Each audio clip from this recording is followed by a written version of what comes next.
Hello नमस्कार, जय हिंद, वंदे मातरम। आप देख रहे हैं जियो न्यूज और हम आपके लिए लेकर आए हैं देश दुनिया की, आपके राज्य शहर की सिलेक्टेड काम की फटाफट बड़ी खबरें। लेकिन उससे पहले यदि आपने हमारे चैनल को सब्सक्राइब नहीं किया है तो चैनल को सब्सक्राइब करके बेल नोटिफिकेशन ऑन करें और इस वीडियो को ज्यादा से ज्यादा लाइक और शेयर करें। बड़ी खबरें देखने से पहले आपके लिए आज का सवाल, भारत में वंदे मातरम गीत किसने लिखा था? Option A Rabindranath Tagore, option B Bankim Chandra Chattopadhyay, option C Mohammad Iqbal और ऑप्शन डी सुभाष चंद्र बोस। इस सवाल का जवाब हमें कमेंट करें और आप किस राज्य और शहर की ज्यादा खबरें देखना चाहते हैं हमें कमेंट करके बताएं ताकि हम आपके राज्य शहर की ज्यादा खबरें दिखा सकें। चलिए अब देखते हैं आज की फटाफट बड़ी खबरें।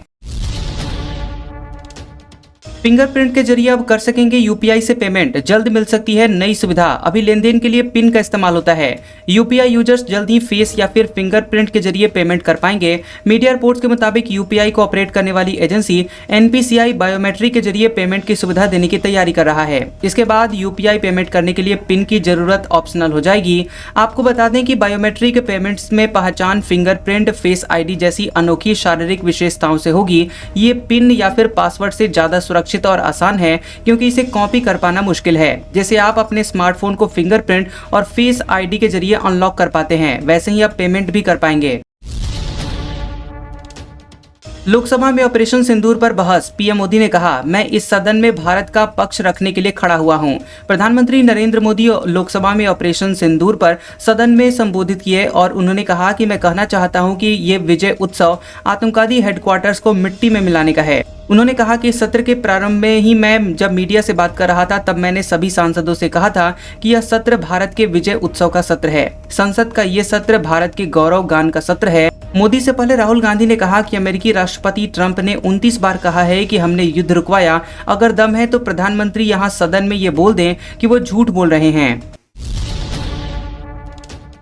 राज्यसभा में नड्डा बोले, खरगे ने मानसिक संतुलन खोया, खरगे नाराज हुए तो नड्डा ने माफी मांगी, कमेंट रिकॉर्ड से हटाया गया। बता दें कि राज्यसभा में ऑपरेशन सिंदूर पर चर्चा के दौरान भाजपा अध्यक्ष जेपी नड्डा को कांग्रेस अध्यक्ष मल्लिकार्जुन खड़गे से माफी मांगनी पड़ी। दरअसल हुआ ये कि विपक्ष की ओर से कांग्रेस अध्यक्ष मल्लिकार्जुन खड़गे ने बहस की शुरुआत की। उन्होंने कहा कि पहलगाम आतंकवादी हमले के लिए कौन जिम्मेदार है, वह कुर्सी खाली करे, अगर कोई जिम्मेदार नहीं है तो पीएम जवाब दे। इस पर जेपी नड्डा ने कहा कि खड़गे प्रधानमंत्री पर उन्होंने टिप्पणी की है, उनकी तकलीफ समझ सकता हूँ, 11 साल से उनको यहाँ बैठाए रखा है। उन्होंने कहा कि मोदी दुनिया के सबसे लोकप्रिय नेता हैं, पार्टी और देश के लिए गौरव का विषय है, लेकिन आप पार्टी से इतने जुड़ गए हैं कि देश गौण हो गया है और मेंटल बैलेंस खोकर इस तरीके से बात कर रहे हैं। इस पर विपक्ष ने जोरदार हंगामा शुरू कर दिया। खड़गे नाराज हो गए। उन्होंने कहा कि उनके मंत्री मेंटल बैलेंस खोकर बोलते हैं। जेपी नड्डा ने मुझे मेंटल कहा तो मैं इसे छोड़ने वाला नहीं हूं। इसके बाद जेपी नड्डा ने कहा कि अगर आपकी भावनाओं को ठेस पहुंची है तो मैं इसके लिए आपसे माफी मांगता हूं। इसके बाद सदन के रिकॉर्ड से नड्डा का कमेंट हटाया गया। पाकिस्तानी वोटर आईडी चॉकलेट से हुई पहलगाम के आतंकवादियों की पहचान, लोकसभा में शाह बोले, हमले के दिन प्लानिंग की, 3 महीने ट्रैक किया, फिर घेर कर मारा। केंद्रीय गृह मंत्री अमित शाह लोकसभा में ऑपरेशन सिंदूर पर 1 घंटा 14 मिनट बोले। उन्होंने भाषण की शुरुआत में पहलगाम हमले के आतंकवादियों के मारे जाने की जानकारी दी। उन्होंने बताया कि जिन आतंकवादियों ने बायसरन घाटी में हमारे 26 पर्यटकों को मारा, उन्हें 28 जुलाई को ऑपरेशन महादेव में ढेर कर दिया गया। इन आतंकवादियों के नाम सुलेमान, अफगान और जिब्रान हैं। ये तीनों आतंकवादी पहलगाम हमले में शामिल थे। शाह ने बताया कि पाकिस्तानी वोटर आईडी चॉकलेट से पहलगाम के आतंकवादियों की पहचान हुई। हमले के दिन प्लानिंग की और 3 महीने ट्रैक किया, फिर इनको घेर कर मारा। हमारे पास इसके सबूत भी हैं। उन्होंने बताया कि आतंकवादियों की मदद करने वाले 2 आरोपियों को भी गिरफ्तार कर लिया गया है। 15 लोग बताइए जो जिंदा हैं लेकिन लिस्ट से उनका नाम कट गया है। सुप्रीम कोर्ट ने कहा, ज्यादा वोटर्स के नाम हटे तो हस्तक्षेप करेंगे। 12 अगस्त से सुनवाई। बिहार में हो रहे स्पेशल इंसेंटिव रिवीजन SIR को लेकर सुप्रीम कोर्ट में सुनवाई हुई। कोर्ट ने कहा कि अगर बड़े पैमाने पर वोटर्स के नाम कटे हैं तो हम हस्तक्षेप करेंगे। सुप्रीम कोर्ट 12 अगस्त से बिहार SIR मामले की सुनवाई करेगा। SIR को चुनौती देने वाले याचिकाकर्ताओं की तरफ से कोर्ट में कहा गया कि 65 लाख मतदाताओं के नाम काटे जा रहे हैं। कहा जा रहा है कि इनमें से कुछ अपना घर छोड़कर कहीं और चले गए, कुछ मर गए हैं। जस्टिस बागची ने कहा कि हम इस पूरे मामले को देख रहे हैं। अगर बड़े पैमाने पर मतदाताओं का नाम वोटर लिस्ट से काटा जा रहा है तो हम तुरंत इस पर हस्तक्षेप करेंगे। आप ऐसे 15 लोगों को लेकर आइए जो कहें कि वे जीवित हैं और उनको मरा हुआ दिखाकर उनका नाम काट दिया गया है। राहुल गांधी बोले, दम है तो पीएम मोदी कहें कि ट्रंप झूठे हैं। प्रियंका गांधी बोली, लोग सरकार भरोसे कश्मीर गए और सरकार ने उन्हें भगवान भरोसे छोड़ा। लोकसभा में ऑपरेशन सिंदूर पर दूसरे दिन बहस में कांग्रेस सांसद राहुल गांधी और प्रियंका गांधी वाड्रा ने भाषण दिया। राहुल ने कहा कि ट्रंप ने 29 बार कहा है कि हमने युद्ध रुकवाया, अगर दम है तो प्रधानमंत्री यहां सदन में ये बोल दे कि वो झूठ बोल रहे हैं। राहुल ने कहा कि आपको ये बता दिया कि आपके पास लड़ने की इच्छा शक्ति नहीं है, सरकार ने पायलट्स के हाथ पांव बांध दिए हैं। अगर पीएम में इंदिरा गांधी की तरह 50% भी दम है तो कहें कि ट्रंप ने भारत पाकिस्तान में सीजफायर नहीं कराया। कह दीजिए कि ऑपरेशन सिंदूर में भारत का एक भी फाइटर जेट नहीं गिरा है। हरियाणा सीईटी अब ग्रुप डी भर्ती के लिए एग्जाम होगा। चेयरमैन बोले कमीशन ने प्रोसेस शुरू किया, कैंडिडेट्स रजिस्ट्रेशन के लिए डॉक्यूमेंट्स तैयार रखें। हरियाणा में ग्रुप डी की पोस्टों की भर्ती के लिए अब Haryana staff selection commission HSSC की तरफ से कॉमन एलिजिबिलिटी टेस्ट यानी CET करवाया जाएगा। कमीशन के चेयरमैन हिम्मत सिंह ने कहा कि इसके लिए प्रोसेस शुरू कर दिया गया है। हिम्मत सिंह ने सोशल मीडिया प्लेटफॉर्म X पर कहा कि सभी कैंडिडेट अपने अपने जरूरी डॉक्यूमेंट्स तैयार कर लें ताकि रजिस्ट्रेशन करते हुए किसी तरह की परेशानी का सामना न करना पड़े। बता दें कि ग्रुप C की पोस्टों के लिए कमीशन 26 और 27 जुलाई को CET एग्जाम ले चुका है। दोनों दिन 13.5 लाख से ज्यादा युवा एग्जाम देने के लिए पहुंचे थे। एग्जाम के बाद चेयरमैन हिम्मत सिंह ने कहा था कि अगर सब कुछ ठीक रहा तो 1 महीने के अंदर रिजल्ट जारी कर दिया जाएगा। नेशनल हेराल्ड केस, ईडी की चार्जशीट पर फैसला टला। राउज एवेन्यू कोर्ट में अब 7 से 8 अगस्त को सुनवाई। राहुल सोनिया पर आरोप तय होंगे। राउज एवेन्यू कोर्ट ने नेशनल हेराल्ड मनी लॉन्ड्रिंग के मामले में प्रवर्तन निदेशालय यानी ईडी की चार्जशीट पर फैसला टाल दिया है। अब ये मामला 7 और 8 अगस्त को निरीक्षण के लिए लिस्ट किया गया है। इसके बाद कोर्ट ये तय करेगी कि चार्जशीट पर संज्ञान कब लिया जाएगा। वहीं राहुल गांधी और सोनिया गांधी पर आरोप भी तय होंगे। कोर्ट ने 14 जुलाई को बहस पूरी होने के बाद फैसला 29 जुलाई तक के लिए सुरक्षित रखा था। ईडी का आरोप है कि सोनिया और राहुल गांधी ने एसोसिएटेड जर्नल्स लिमिटेड यानी AJL हड़पने की कोशिश की। हरियाणा में पीएम मन की बात एपिसोड का रिकॉर्ड टूटा। 100% बूथों पर सुनी गई। पिछली रिपोर्ट में 14 जिले पिछड़े थे। हरियाणा में प्रधानमंत्री नरेंद्र मोदी के मन की बात के 124वें एपिसोड के सारे रिकॉर्ड टूट गए। इस बार पार्टी के 20,629 बूथों पर मन की बात कार्यक्रम को सुना गया। ये आंकड़े बीजेपी पार्टी के सरल पोर्टल पर भी दर्ज कर दिए गए हैं। जिससे पहले आई रिपोर्ट में प्रदेश में 14 जिले पछड़ गए थे। इसमें कैबिनेट मंत्री अनिल विज की अंबाला कैंट विधानसभा भी शामिल थी। इस रिपोर्ट के बाद सीएम नायब सिंह सैनी ने खुद इस कार्यक्रम को लेकर 100% टारगेट अचीव करने के लिए पंचकुला में वर्कशॉप कर कार्यकर्ताओं और नेताओं को जरूरी टिप्स दिए थे। हिसार एयरपोर्ट का कटेगा बिजली कनेक्शन, बिल नहीं भरा, डिफॉल्टर हुआ। पीएम सीएम के उद्घाटन के वक्त भी पेंडिंग था। AAI बोली सरकार भरेगी।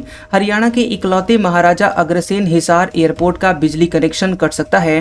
दरअसल एयरपोर्ट अथॉरिटी ने इसकी शुरुआत से लेकर अभी तक बिजली का बिल नहीं भरा है। इस पर करीब 94.43 लाख रुपए का बिजली बिल बकाया हो गया है और इसी वजह से हिसार के बड़े डिफॉल्टरों की लिस्ट में एयरपोर्ट का नाम सबसे ऊपर आ चुका है।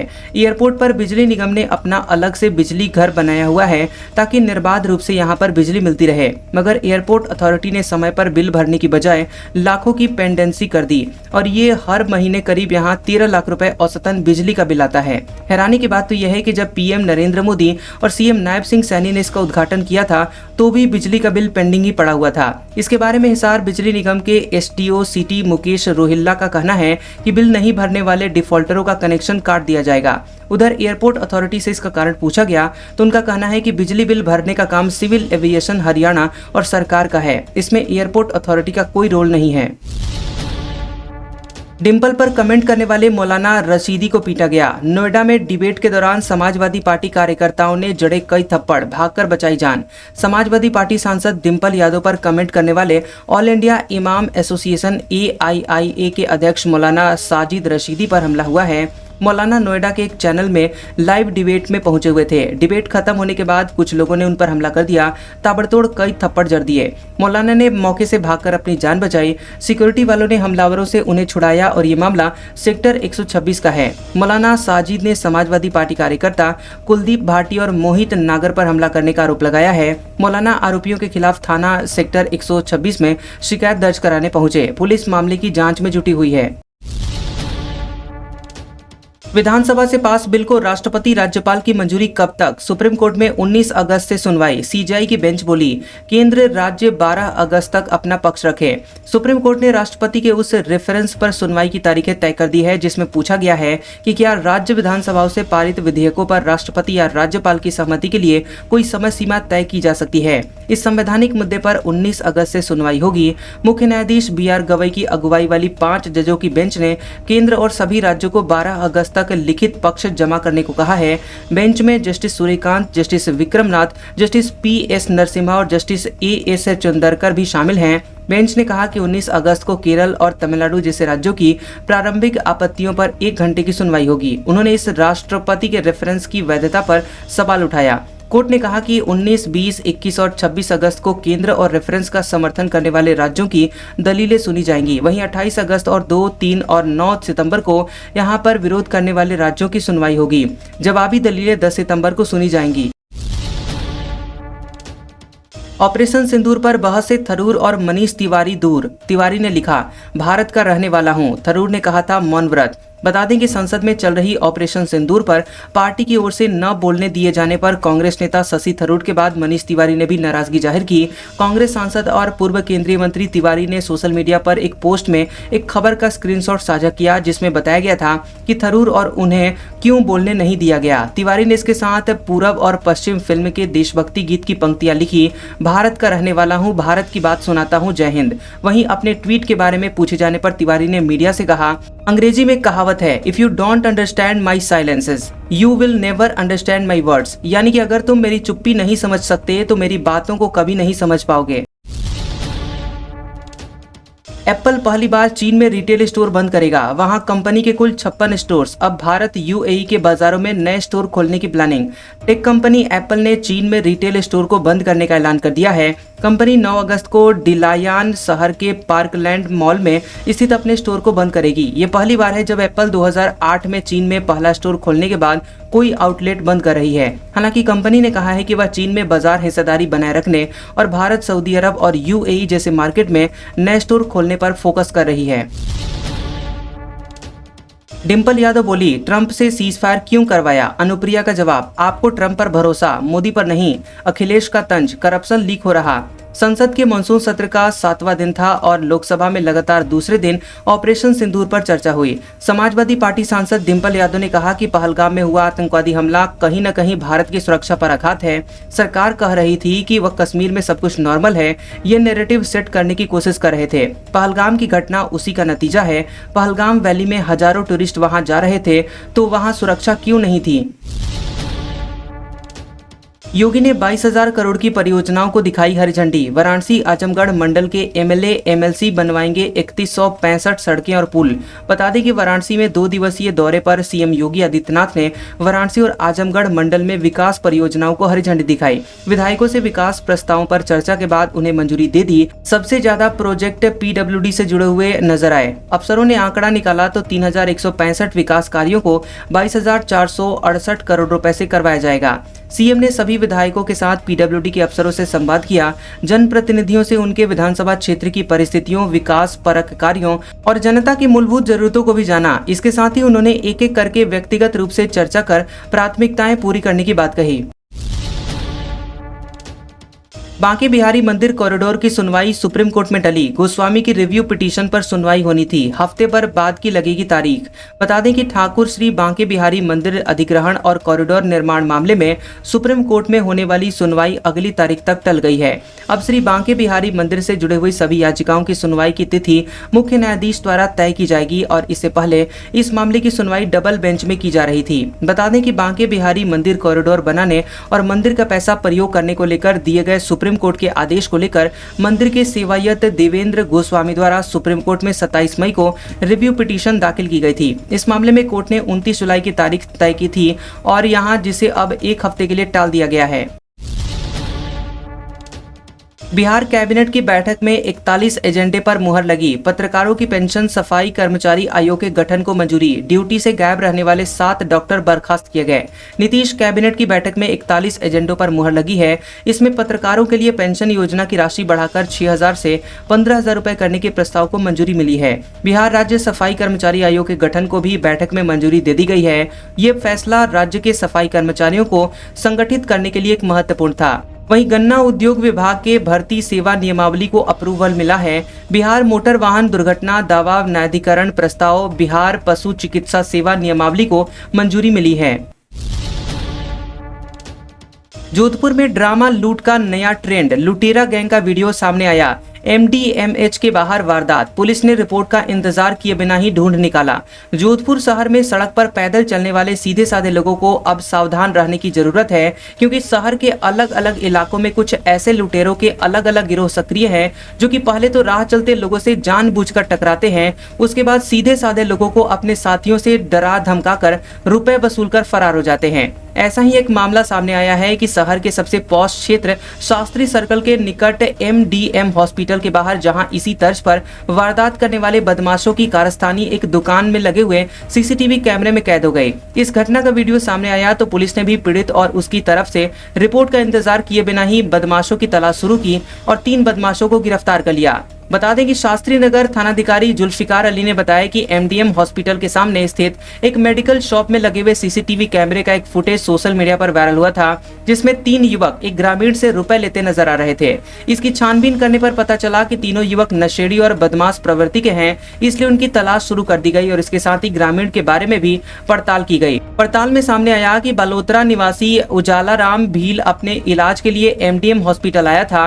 वहीं रविवार को दिन में वह अपने रिश्तेदार के साथ सड़क पर चल रहा था। इससे कुछ दूरी पर एक युवक हाथ में मोबाइल थामे इधर उधर घूम रहा था। उजाला राम व उसका रिश्तेदार कुछ ही आगे बढ़े थे, तभी वो अनजान आदमी उसके नजदीक आया और जानबूझकर कंधा टकराकर खुद का मोबाइल नीचे गिरा दिया। उस अनजान युवक ने उजाला राम पर बिना देखे चलने और मोबाइल गिराने का आरोप लगाते हुए उसकी मरम्मत के लिए रुपए मांगकर बहस करने लगा। कुछ देर में एक बाइक पर सवार 2 युवक भी वहां पहुंचे और उस अनजान युवक को रुपए दिलाने का दबाव बनाने लगे। तकरीबन 4 मिनट से 5 मिनट तक बहस करने के बाद डरा धमकाकर आरोपियों ने उजाला राम से 2,000 रुपए वसूल लिए और वो बदमाश बाइक सवार युवकों के साथ बैठकर भाग निकले।